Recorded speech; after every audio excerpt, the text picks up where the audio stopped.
Hello everyone, welcome back to our channel confident English academy. నేను మీకు promise చేసినట్టుగా ఈ 30 డేస్లో మనం చాలా నేర్చుకోబోతున్నాం.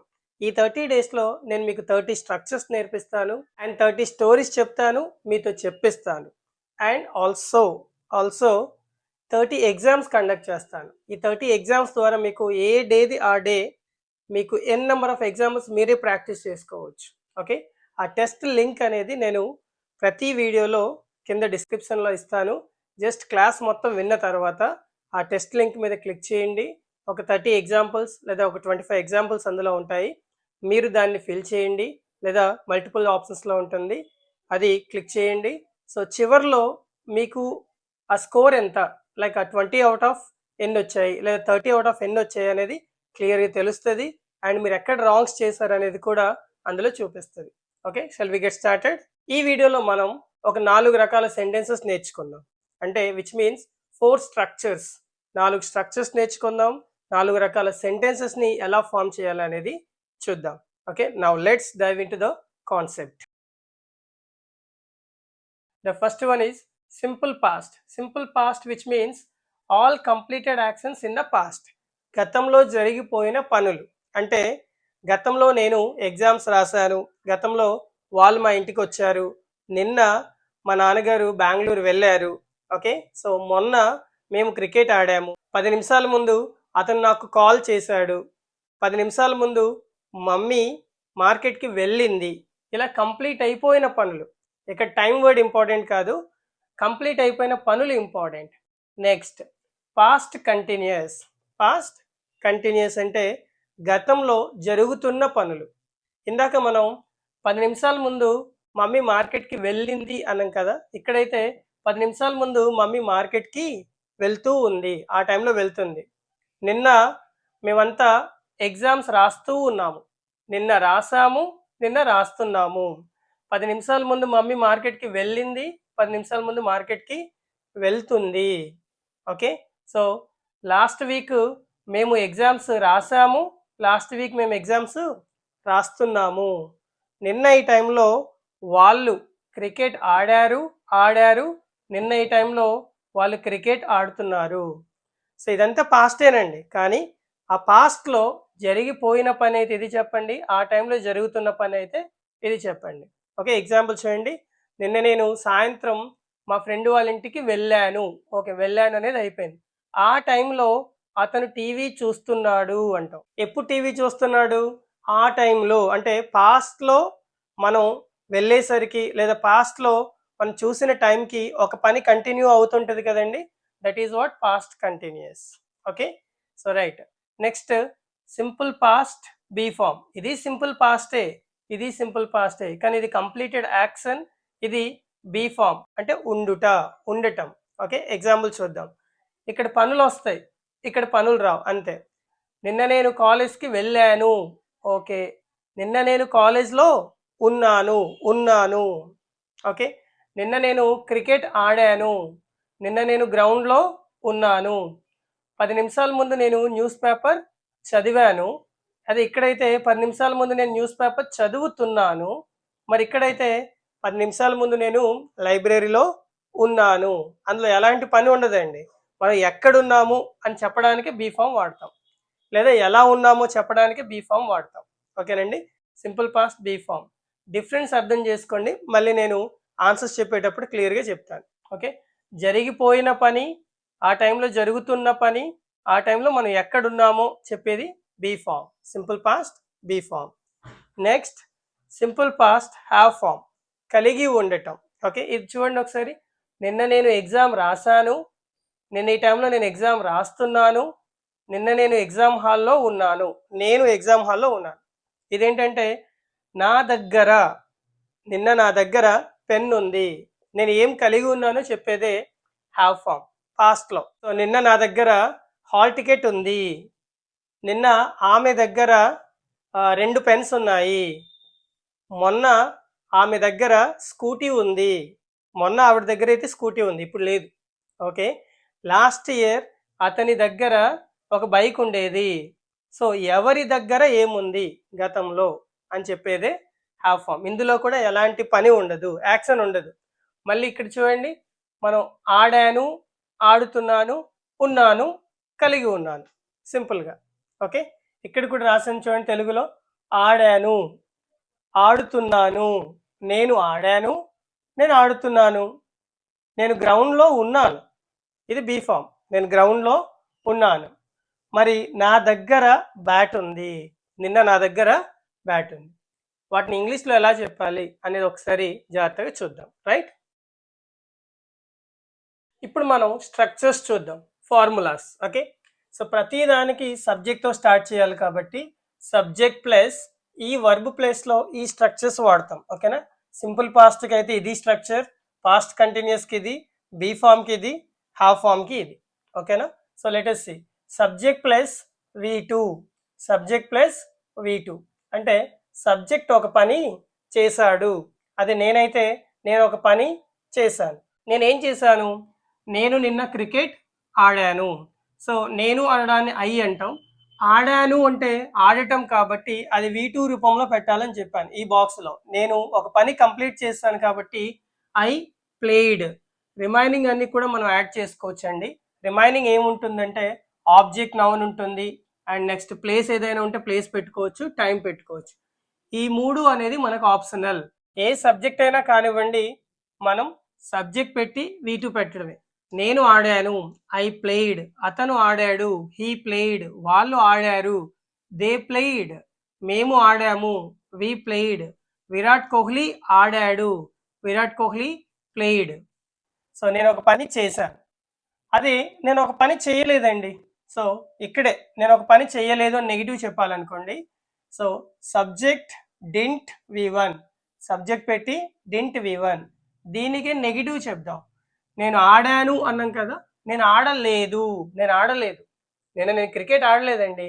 అప్పుడు ఐ డింట్ ప్లే అనాలి. ప్లేడ్ అనకూడదు, ఐ డింట్ ప్లే అని అనాలి. ఓకే, నౌ పాస్ట్ కంటిన్యూస్లో స్ట్రక్చర్ ఏంటో చూద్దాం. సబ్జెక్ట్ ప్లస్ ఈ కంటిన్యూస్ టెన్స్లో was V4 అనే స్ట్రక్చర్ వాడాలి. was V4 structure in the sense అది నేను క్రియేట్ చేసింది కాదు, డిఫాల్ట్గా ఆ పాస్ట్ కంటిన్యూస్కి వాళ్ళు రాసిచ్చిన స్ట్రక్చర్. దాంట్లో మనం ఈ వర్బులు ఇన్సర్ట్ చేసుకోవాలి, మనకు నచ్చిన వర్బు మనం పెట్టుకోవడమే. రైట్, సరే, సబ్జెక్ట్ ప్లస్ was V4 లేదా subject plus were V4. Okay, so Telugu meaning ఇందాక మనం చూసాం. పైదైతే నేను ఆడాను, మరి ఇదేంటి? నేను ఆడుతున్నాను, నేను ఆడుతున్నాను. అప్పుడు ఎలా చెప్పాలి? నిన్న ఈ టైంలో నేను క్రికెట్ ఆడుతున్నాను, 10 minutes ముందు నేను క్రికెట్ ఆడుతున్నాను అంటే ఐ ప్లేయిడ్ అనాలా, ఐ వాజ్ ప్లేయింగ్ అనాలా? అంటే so this is the right one. I was, చూడండి ఈ వాజ్ ఇక్కడిది. Okay, so I was. ఈ V4 ING ఫామ్ అంటే V4 ఉన్న ప్రతి చోట, wherever I say V4, the word V4, you have to apply ING form. ఓకేనా, V4 అంటే ING ఫామ్ అని గుర్తుపెట్టుకోండి. నేను ఆ టైంలో ఆడుతున్నాను, ఐ వాజ్ ప్లేయింగ్. అతను ఆ టైంలో ఆడుతున్నాడు, హీ వాజ్ ప్లేయింగ్. ఆ టైంలో వాళ్ళు ఆడుతున్నారు. ఇక్కడ దే అనే సబ్జెక్ట్ వస్తే ఈ వాజ్ కాస్త వర్ అవుతుందండి. Okay, so were. ఒకటి కంటే ఎక్కువ సబ్జెక్ట్స్ ఉంటే వర్ వాడండి. So they were playing cricket at that time. ఆ టైంలో మేము క్రికెట్ ఆడుతున్నాము. So we were playing cricket. ఆ టైంలో ఆమె క్రికెట్ ఆడుతుంది, she was playing cricket. Once again let us see. నేను క్రికెట్ ఆడాను, ఐ ప్లేడ్. ఆ టైంలో నేను క్రికెట్ ఆడుతున్నాను, ఐ వాజ్ ప్లేయింగ్. ఆ టైంలో అతను క్రికెట్ ఆడాడు, హీ ప్లేడ్. ఆ టైంలో అతను క్రికెట్ ఆడుతున్నాడు, he was playing. Hope you could understand. నా నెక్స్ట్ బీ ఫామ్లోకి రండి. సో ఆల్రెడీ మనం బీ ఫామ్ అంటే ఏమనుకున్నాం? సబ్జెక్ట్ ఉన్నాడు, అక్కడ పనులు ఉండవండి, ఎలాంటి యాక్షన్స్ ఉండవు, జస్ట్ ఉన్నాడు. ఓకే, సో సబ్జెక్ట్ ప్లస్ ఈ వర్బ్ ప్లేస్లో was లేదా వర్ అంతే. దాని పక్కన V1 కానీ V2 కానీ V3 కానీ V4 కానీ ఏమీ లేవు చూడండి, అంటే వర్బ్ ఉండదు అని అర్థం. సో సబ్జెక్ట్ ప్లస్ was అంతే స్ట్రక్చర్. దీంట్లో subject plus V2, subject plus was V4, subject plus was, that is what be form. మరి ఆన్సర్ ఎలా ఉంటుంది? నిన్న నేను గ్రౌండ్లో ఉన్నాను, ఐ వాజ్, ఇంతే ఆన్సర్.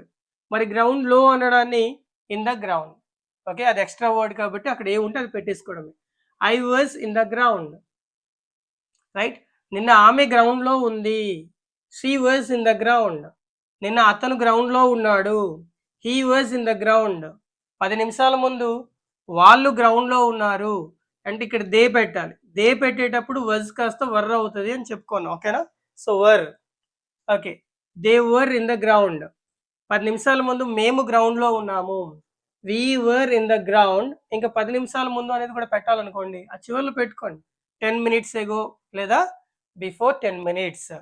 నెక్స్ట్ 10 నిమిషాల ముందు ఆమె గ్రౌండ్లో ఉంది, she was in the ground 10 minutes ago. ఇప్పుడు ఒకసారి జాగ్రత్త చూద్దాం. అతను క్రికెట్ ఆడాడు, హీ ప్లేడ్ క్రికెట్. అతను ఆ టైంలో క్రికెట్ ఆడుతున్నాడు, he was playing cricket at that time. ఆ టైంలో అతను గ్రౌండ్లో ఉన్నాడు, ఆడాడు, ఆడుతున్నాడు, ఉన్నాడు. He was in the ground 10 minutes ago. Hope you can understand అండి. ఇక్కడ చూడండి, ఇక్కడ వజ్ లేదు, వజులు వర్లు ఏవి ఉండవు. సబ్జెక్ట్ పెట్టడం, డైరెక్ట్గా V2 పెట్టడం. ఇక్కడ వజ్ లేదా వర్ పెట్టాలి, పెట్టినాక ఐఎన్జి ఫామ్ కంపల్సరీగా రావాలి, because that is going on, continue అవుతుంది కాబట్టి. రైట్. ఇక్కడ వజ్ వర్ అనేది పెట్టాలి, కానీ ఎలాంటి యాక్షన్ వర్బు పెట్టకూడదు, పెడితే అది wrong. I was played, I was play, I was wrong. పొరపాటున కూడా ఆ తప్పులు చేయకండి. జస్ట్ ఉన్నాను, I was in the ground, I was in the library, I was in the kitchen room, I was in my college, I was in the canteen. నువ్వు ఎక్కడున్నావో అది చెప్పు చాలు. లేదా నేను నిన్న బిజీగా ఉన్నాను, ఉన్నాను, ఐ వాజ్. మరి బిజీగా అనడాన్ని ఏమంటారు? బిజీ అంతే. I was busy yesterday. నిన్న అతను డల్గా ఉన్నాడు, హీ వాజ్ డల్గా అంటే ఏమనాలి? Dull. He was dull yesterday. ఓకేనా? సో నిన్న ఆమె యాక్టివ్గా ఉంది, నిన్న ఆమె యాక్టివ్గా ఉంది. సరే, షీ వాజ్ యాక్టివ్, యాక్టివ్గా ఉంది అంటే వీఆర్ టాకింగ్ అబౌట్ ఉండటం. అలాంటప్పుడు మనం వాడాల్సింది పాస్ట్లో వాజ్ లేదా were. But do always remember, action verbs మళ్ళీ కమ్ము, గో, ఈటు, డ్రింక్, ప్లే ఇలాంటి పదాలు బీ ఫార్మ్స్లో వాడకూడదు.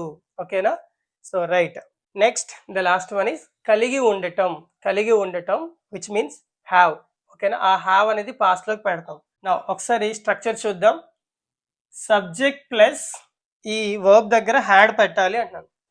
సబ్జెక్ట్ ప్లస్ హ్యాడ్ ప్లస్ ఆ సబ్జెక్ట్ ప్లస్ హ్యాడ్ తర్వాత అతను ఏం కలిగి ఉన్నాడో ఆ వస్తువు కూడా పెట్టాలి. ఓకేనా? ఫర్ ఎగ్జాంపుల్, నిన్న నా దగ్గర బ్యాట్ ఉంది.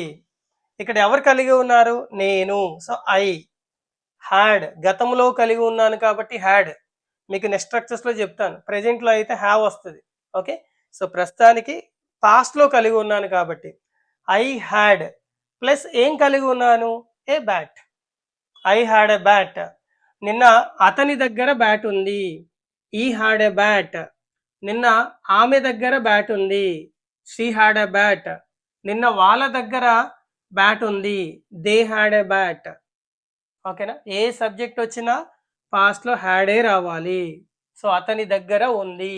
అండ్ ఇంకో విషయం, ఈ హ్యాడ్ పక్కన ఖచ్చితంగా అతని దగ్గర ఏముందో ఆ నౌన్ మాత్రమే వాడండి. కొంతమంది ఏం చేస్తారంటే ఈ హ్యాడ్ తర్వాత మళ్ళీ యాక్షన్ వర్బ్స్ ఏవో పెడతా ఉంటారు.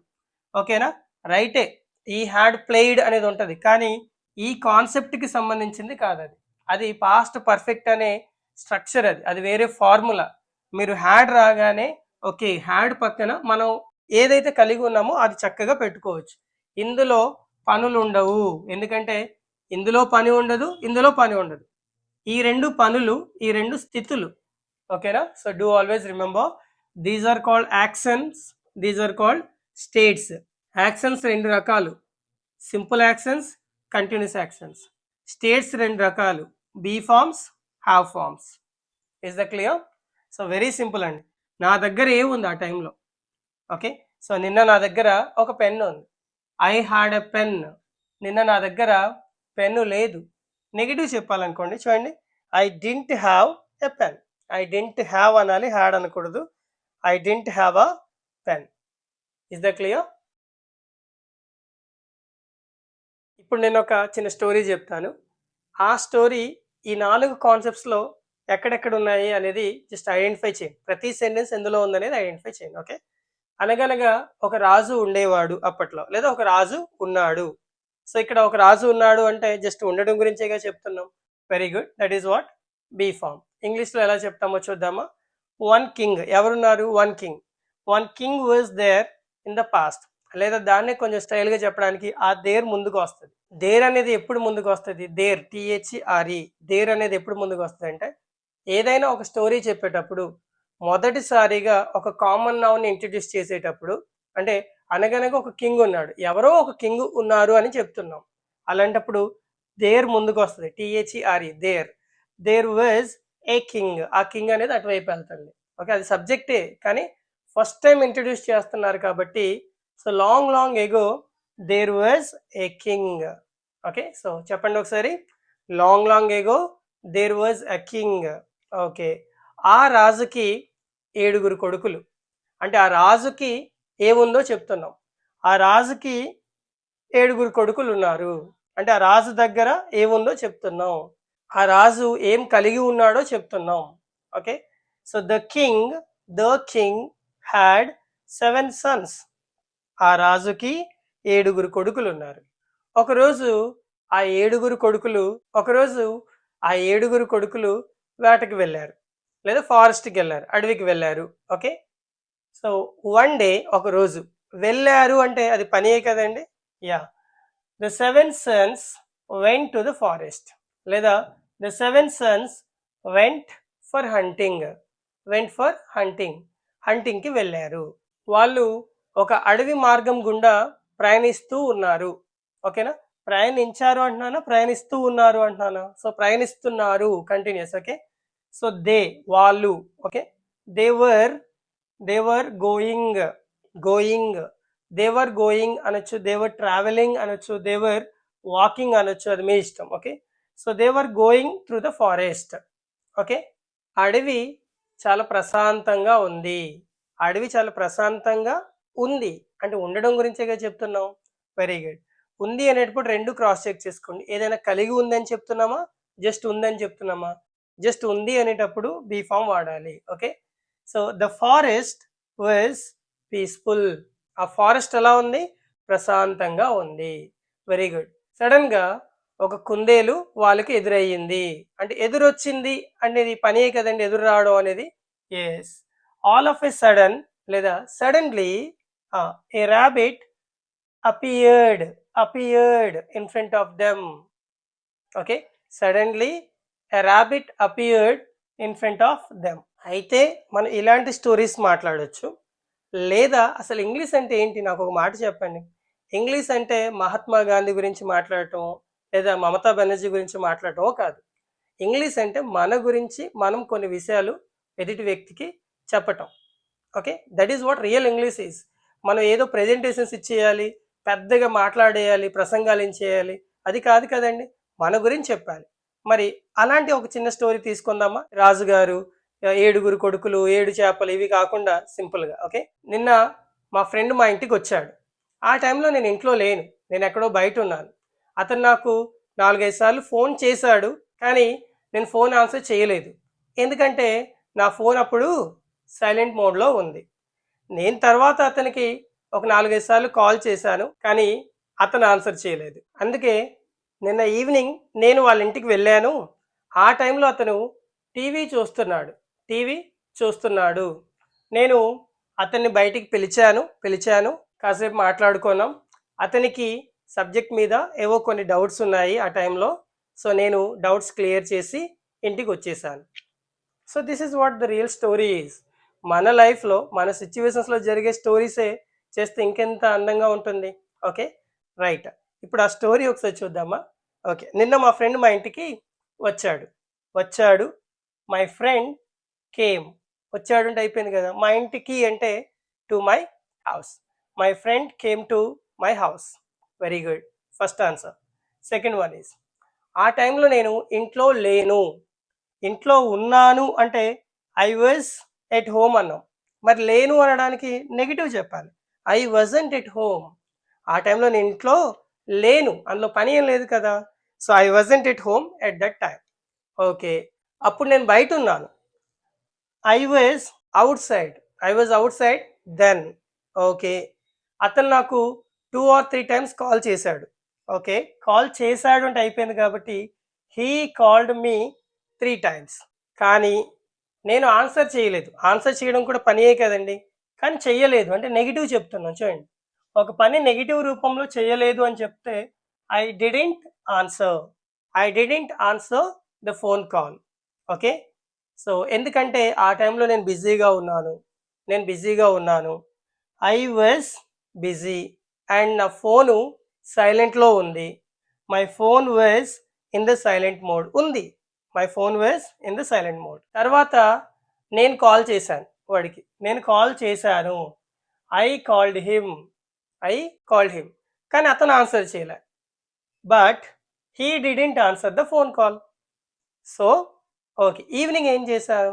నేను వాళ్ళ ఇంటికి వెళ్ళాను. I went to his house in the evening. ఇదంతా నిన్న జరిగిపోయిందే. I went to his house in the evening. Okay, ఆ టైంలో అతను ఏం చేస్తున్నాడు? చేస్తున్నాడు. ఏం చేస్తున్నాడు? He was watching TV. Okay, నేను అతన్ని బయటికి పిలిచి మాట్లాడాను కదా. I called him out and మాట్లాడాను. We talked together. Okay, for some time, కొంతసేపు మేము మాట్లాడుకున్నాము. ఓకే, అతనికి నిన్న కొన్ని డౌట్స్ ఉన్నాయి. సో అతని దగ్గర ఏమున్నాయో చెప్తున్నాం. ఓకేనా? ఈ హ్యాడ్ సమ్ డౌట్స్. నేను అవి క్లియర్ చేశాను. I cleared all the doubts and came back to my house. వచ్చేసాను. I came back to my house. So hope you could understand the story. ఇలాంటి చిన్న స్టోరీస్ని మనం ఆగకుండా కాన్ఫిడెంట్గా మాట్లాడగలిగితే 30 daysలో మీ రిజల్ట్ మీ చేతిలో ఉంటుంది. మర్చిపోకండి. ఓకేనా? So let me tell the same story here, only in English. Okay, so yesterday my friend came to my house, but I was not there at home. I was outside. He called me 2 or 3 times, but I didn't answer the call because my phone was in silent mode. Moreover, I was a bit busy. నేను కొంచెం బిజీగా ఉన్నాను ఆ టైంలో. Later, I called him 2 or 3 times, but he didn't answer my call. So in the evening, I went to his house. Okay, he was watching TV at that time. I called him out and we talked together for 5 minutes or 10 minutes. Later, he had some doubts. So I cleared all the doubts and I came back to my home. ఇప్పుడు ఇంకో story మీకు ఇక్కడ రాసి చూపించాను, చూడండి. ఈ story చూద్దాం ఒకసారి. ఓకే, నిన్న నేను మా ఆంటీ వాళ్ళ ఇంటికి వెళ్ళాను అంటే యాక్షన్ కంప్లీట్ అయిపోయింది. సో ఐ వెంట్ టు, చూడండి, ఐ వెంట్ అంటే వెళ్ళాను కదా. I went to my aunt's house. Okay, మా ఆంటీ నా కోసం బిర్యానీ ప్రిపేర్ చేసింది కూడా కంప్లీట్ అయిపోయింది కాబట్టి my aunt prepared biryani for me. Okay, biryani చాలా టేస్టీగా ఉంది. ఆ బిర్యానీ అనే సబ్జెక్ట్ ఎలా ఉందో చెప్తున్నాం. జస్ట్ ఉంది, అందులో యాక్షన్ లేదు. అప్పుడు మనం ఏం వాడాలి? Yes, you're absolutely right, was. Biryani was tasty. నిన్న మా అంకుల్కి హాలిడే ఉంది. ఇందులో కూడా ఎలాంటి యాక్షన్ లేదు, కానీ మా అంకుల్కి హాలిడే ఉంది. సబ్జెక్ట్కి ఏముందో చెప్పేది హాఫ్ ఫామ్ కాబట్టి my uncle had a holiday. మనం పొరపాటున ఇక్కడ వాజ్ పెట్టేసాం అనుకోండి, ఇది కూడా ఉంది కదా సార్ అంటే my uncle was a holiday అంటే నిన్న మా అంకులే హాలిడే అయిపోయారు, నిన్న మా మావయ్య గారు సెలవు అయిపోయారు, అలా మీనింగ్ వచ్చేస్తుంది. బాగాలేదు కదా. లేదా నిన్న మా అంకుల్ లీవ్లో ఉన్నారు అని పెట్టుకోండి, అప్పుడు అది బీ ఫామ్. మా అంకుల్ లీవ్లో ఉన్నారు. సబ్జెక్ట్ వస్తే అది బీ ఫామ్. సబ్జెక్ట్ పక్కన కీ కు దగ్గర చూడండి. సబ్జెక్ట్ దగ్గర ఏముందో చెప్పేదే have form. Okay, note it down. Subject ఎక్కడున్నాడు, సబ్జెక్ట్ ఎలా ఉన్నాడో చెప్పేది బీ ఫామ్. సబ్జెక్ట్ దగ్గర ఏముందో చెప్పేదే have form. My uncle had a holiday yesterday. Lunch తర్వాత మేము బయటికి వెళ్ళాము అంటే యాక్షన్ కంప్లీట్ అయిపోయినట్టే కదా. After lunch we went outside. Next, చాలా ఎంజాయ్ చేసాము. We enjoyed a lot. నెక్స్ట్, నేను చాలా హ్యాపీగా ఫీల్ అయ్యాను. ఫీల్ అనేది కూడా ఒక ఇంటర్నల్ యాక్షన్, అది ఇంటర్నల్గా జరిగే పనియే. సో ఫీల్కి V2 ఫెల్ట్. So I felt happy, I felt happy లేదా ఐ ఫెల్ట్ సో హ్యాపీ. ఇది స్టోరీ. ఈ లైన్స్ని కమెంట్ రూపంలో మీరు నాకు తెలియజేయండి. ఓకే, సో ఈ 30 డేస్ ప్రోగ్రాంలో ఇది మొదటి స్టోరీ. సో సెకండ్ డే ఇంకో స్టోరీతో ఇంకొన్ని స్ట్రక్చర్స్తో మళ్ళీ కలుస్తాను. See you in the next video. Take care, bye.